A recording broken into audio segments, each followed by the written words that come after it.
ഒരു ഓൾഡ് ആയിട്ടുള്ള ക്യാരക്ടർ പോലെയായിരുന്നു. പക്ഷേ ഇതിനകത്തെന്ന് പറഞ്ഞു കഴിഞ്ഞാൽ പക്ക എനർജറ്റിക് ആയിട്ടുള്ള സുരേഷ് ചേട്ടനെ കാണാൻ പറ്റി. നല്ല കിടിലം ഫൈറ്റ് ഉണ്ട്. പിന്നെ അതേപോലെ തന്നെ എല്ലാവരുടെയും ഓവറോൾ പെർഫോമൻസ് നല്ല അടിപൊളി പെർഫോമൻസ് ആണ്.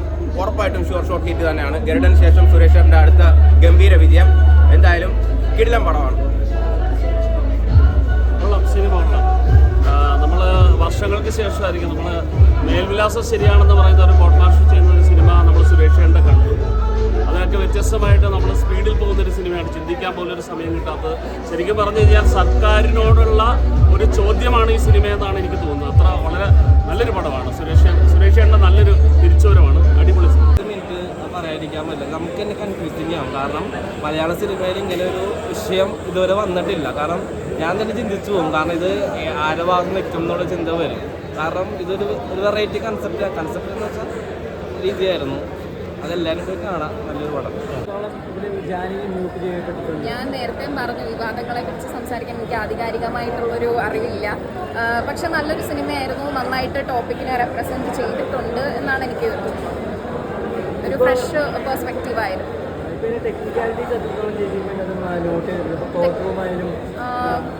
അങ്ങനെ ചോദിച്ചു കഴിഞ്ഞാൽ എന്താ ടെക്നിക്കാലിറ്റീസ് ഉദ്ദേശിക്കുന്നത്? എന്താ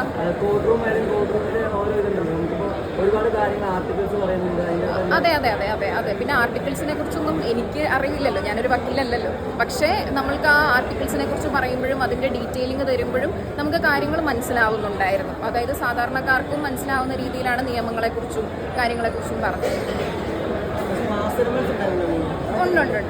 മാസം എന്ന് പറഞ്ഞു കഴിഞ്ഞാൽ നമ്മൾ സുരേഷ് സാറിൽ നിന്ന് എക്സ്പെക്ട് ചെയ്യുന്ന ലെവൽ മാസം ഉണ്ടോ എന്ന് എനിക്കറിയില്ല.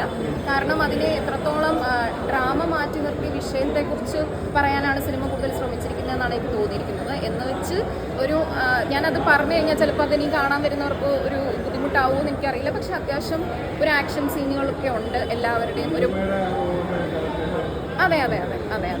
ആളുടെ കുറേ നാൾ കൂടിയാണ് മലയാള സിനിമയിലേക്ക് വരുന്നത്. അപ്പോൾ നല്ലൊരു സ്ക്രിപ്റ്റ് സെലക്ഷൻ തന്നെയായിരുന്നു.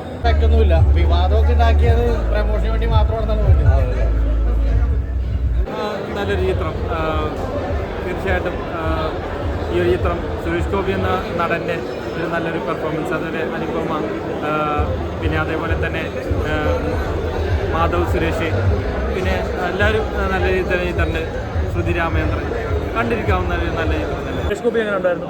സുരേഷ് ഗോപി സാറ് വളരെ ഗംഭീരമായിട്ടുണ്ട്. അദ്ദേഹത്തിൻ്റെ വേഷം അദ്ദേഹം നന്നായിട്ട് ചെയ്തിട്ടുണ്ട്. എല്ലാവരും, ആരും മോശമെന്ന് പറയാൻ പറ്റില്ല. എല്ലാവരും നന്നായിട്ട് പെർഫോം ചെയ്തിട്ടുണ്ട്. നല്ല കഥയാണ്. തിയേറ്ററിൽ വന്ന് കാണേണ്ട പടമാണ്. കുറച്ച് കാലത്തിന് ശേഷമാണ് ഒരു കോടതി പടം കാണുന്നത്. വളരെ നന്നായിട്ടുണ്ട്. മാധവ് എങ്ങനെ ഉണ്ടായിരുന്നു? മാധവ് എങ്ങനെ ഉണ്ടായിരുന്നു? എല്ലാവരും നന്നായിട്ടുണ്ട്.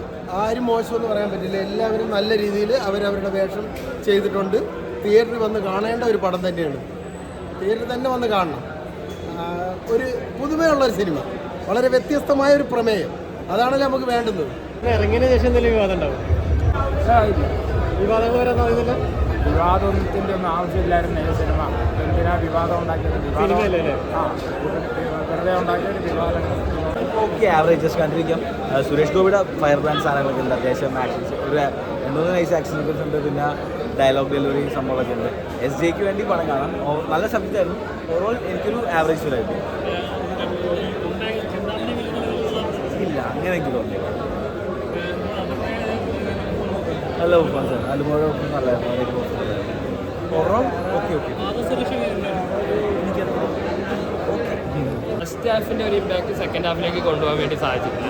അതായത് ഫസ്റ്റ് ഹാഫിൽ ഒരുപാട് സുരേഷ് ഗോപിയുടെ സീനുകളും അങ്ങനെയുള്ള എലിവേഷൻ സീനുകളും ഒരുപാടുണ്ടായിരുന്നു. സെക്കൻഡ് ഹാഫ് ആകുമ്പോൾ സുരേഷ് ഗോപിയുടെ പ്രസൻസ് കുറഞ്ഞു വന്നു.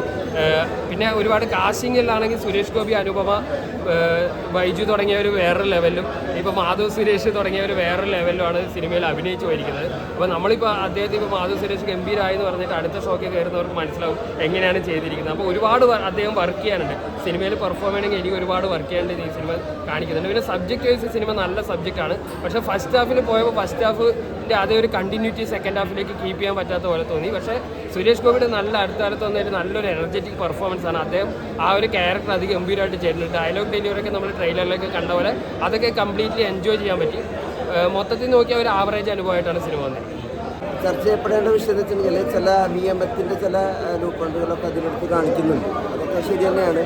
കാരണം ചില തെളിവുകളില്ലാത്ത ചില കാര്യങ്ങൾക്കൊക്കെ എന്താണ് കോടതിയുടെ വിധി ചില നമുക്കറിയാം അതൊന്നും ചില ശരിയല്ല എന്നുള്ളത്, അതൊക്കെ അതിലെടുത്ത് കാണിക്കുന്നുണ്ട്. പിന്നെ ഇതിൻ്റെ ഒരു നെഗറ്റീവായിട്ട് പറയാനുള്ളത് ചില അനാവശ്യ സ്ഥലങ്ങളിലേക്ക് ചില പൊളിറ്റിക്സിന് വേണ്ടിയിട്ട് ചില രംഗങ്ങൾ കയറി വരുന്നുണ്ട്. ചില നാട്ടിൽ നടക്കുന്ന ചില വിഷയങ്ങൾ എടുത്ത് കാണിക്കാൻ തന്നെ ആയിരിക്കാം, എങ്കിലും അത് ചിലപ്പോൾ അത് പോസിറ്റീവായിട്ട് എടുക്കുന്നവരുണ്ടാവും, നെഗറ്റീവായിട്ട് എടുക്കുന്നവരുണ്ടാവും. പൊതുവായ ചില ഇൻവെസ്റ്റിഗേഷനൊക്കെ അടിപൊളിയായിരുന്നു. നല്ല അത്യാവശ്യം ഒരു നമ്മൾ വിചാരിക്കുന്നതിനേക്കാളും ഒരു ഇൻവെസ്റ്റിഗേഷൻ ഉണ്ട്. അതോടൊപ്പം തന്നെ ഒരു കുഴപ്പമൊന്നുമില്ല, പടത്തിന് വ്യത്യസ്തത പുലർത്തുന്നുണ്ട്. ശരിക്കും പറഞ്ഞാൽ പേര് കണക്ക് തന്നെ സംസ്ഥാന സർക്കാരിനെതിരെ പറയുന്ന കുറേ കാര്യങ്ങളുണ്ട്. പറഞ്ഞു വയ്ക്കുന്നതും ഇവിടെ നടന്നു പോയിട്ടുള്ള പല കാര്യങ്ങളും അതിൽ പറയുന്നുണ്ട്, പ്രതിപാദിക്കുന്നുണ്ട്. അപ്പോൾ ശരിക്കും സാധാരണ ജനങ്ങൾ ചോദിക്കാൻ ആഗ്രഹിക്കുന്ന, പക്ഷേ സാധാരണ ജനങ്ങൾക്ക് ചോദിക്കാൻ പേടിയുള്ളതും ധൈര്യമില്ലാത്തൊക്കെ കുറേ കാര്യങ്ങൾ ഈ സിനിമ പറയുന്നുണ്ട്. അല്ലെങ്കിൽ വേറെ ആർക്കും അങ്ങനെ എടുക്കാൻ പറ്റാത്ത കുറേ കാര്യങ്ങൾ അവർ ധൈര്യത്തോടുകൂടി പറയുന്നുണ്ട്. അറിയില്ല അതിനി എന്തെങ്കിലും കോൺട്രവേഴ്സി ആവോ ഇല്ലേന്നൊന്നും അറിയത്തില്ല. ഒരു സ്ത്രീ ചിന്തിക്കും കുറേ കാര്യങ്ങൾ, ഇത് എന്നെയും കൂടി കുറിച്ച് പറഞ്ഞില്ലെങ്കിൽ നമ്മളെയും കൂടി പ്രതിപാദിക്കുന്ന വിഷയമല്ലേ എന്ന് ചിന്തിക്കും. നല്ല പടോട് വൺ ടൈം ആശയങ്ങളാണ്. സുരേഷ് ഗോപി എങ്ങനെ ഉണ്ടായിരുന്നു? സുരേഷ് ഗോപി എങ്ങനെ ഉണ്ടായിരുന്നു? പഴയ സുരേഷ് ഗോപി തിരിച്ചു കിട്ടി.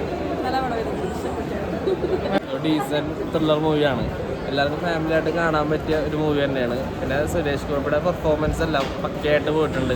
പിന്നെ നമുക്കൊരു സറ്റയർ, ഇപ്പോൾ കേരള സർക്കാരിനെതിരായിട്ടുള്ള പല ഇൻസിഡൻറ്റുകളും അവർ മെൻഷൻ ചെയ്ത് പോകുന്നുണ്ട്. പടം പക്കാ മടങ്ങി. നല്ല അടിപൊളി പടമാണ്. ഒരു സുരേഷ് ഗോപിൻ്റെ പഴയ ഒരു അഭിനയം കാര്യങ്ങളെല്ലാം ഇതിൽ വന്നിട്ടുണ്ട്. സുരേഷ് ഗോപിയുടെ മോൻ എങ്ങനെ ഉണ്ടായിരുന്നു? മോൻ്റെ ക്യാരക്ടർ എന്ന് പറയാൻ വലുതായിട്ടില്ലെങ്കിലും എന്നാലും മോന് കുഴപ്പമില്ലാതെ അഭിനയിച്ചിട്ടുണ്ട്. പിന്നെ മോന് വേണ്ടി ഒരു മോന് വേണ്ടി ചെയ്ത പോലെ ഒരു സ്ക്രീനായാലും പക്ഷേ മൂപ്പൻ ചെയ്തിട്ടുണ്ട്, നൈസായിരുന്നു. പിന്നെ അതേപോലെ നമ്മളെ ആസിഫ് അലീൻ്റെ എന്തത് നല്ല അടിപൊളി അഭിനയം, നൈസായിരുന്നു.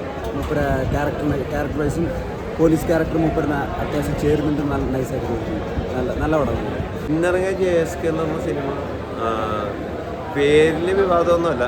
ഈ സിനിമ നല്ലൊരു സിനിമ തന്നെയാണ്. കാരണം നിയമവശ സാധ്യതകളൊക്കെ അവർ മുൻകൂട്ടി പഠിച്ചെടുത്തൊരു സിനിമ. പ്രവീൺ നാരായണൻ എന്ന് പറയുന്ന ഡയറക്ടർ, റൈറ്റർ, നല്ല കാസ്റ്റിങ്, എന്തായാലും നല്ലൊരു സിനിമ. എല്ലാവരും കുടുംബ പ്രേക്ഷകർക്ക് വന്ന് കാണാൻ ഒരു നല്ലൊരു ത്രില്ലിംഗ് ജാനറായിട്ടുള്ളൊരു സിനിമയാണ്. അന്വേഷണം നമുക്ക് തുടക്കം മുതൽ ഇൻട്രസ്റ്റ് ആവുന്നൊരു സിനിമ തന്നെയാണ്. എന്തായാലും ഒടുക്കം വരെ കുറേ വശങ്ങളും നിയമങ്ങളൊക്കെ കാണിക്കുന്നുണ്ട്. പിന്നെ അച്ഛനും മോനും തമ്മിലുള്ള ഒരു സീക്വൻസ് ഒക്കെ അടിപൊളിയായിട്ടുണ്ട്. നല്ല കാസ്റ്റിങ്, ഇതിൽ അഭിനയിച്ചേക്കുന്നവരെല്ലാം സൂപ്പറാണ്. എല്ലാവർക്കും ധൈര്യപൂർവ്വം വന്ന് കാണാം. പോലെ പോയെന്ന് പറഞ്ഞവരാണ്. സുരേഷ് ഗോപി കൊള്ളാം. ഒരുപാട് പടങ്ങൾ ഇതേപോലെ വന്നേക്കുന്നുണ്ട്. ഒരു സ്റ്റൈല് നമ്മളെ ബൈജു സുരേഷ് ഗോപി സ്റ്റൈലും അതിൻ്റെ ആ BGM ഒന്നിനൊന്ന് മെച്ചം. അത് കുഴപ്പമൊന്നുമില്ല, ബോറല്ലേ, ഈ പ്രാവശ്യം ഇത് തൂക്കും.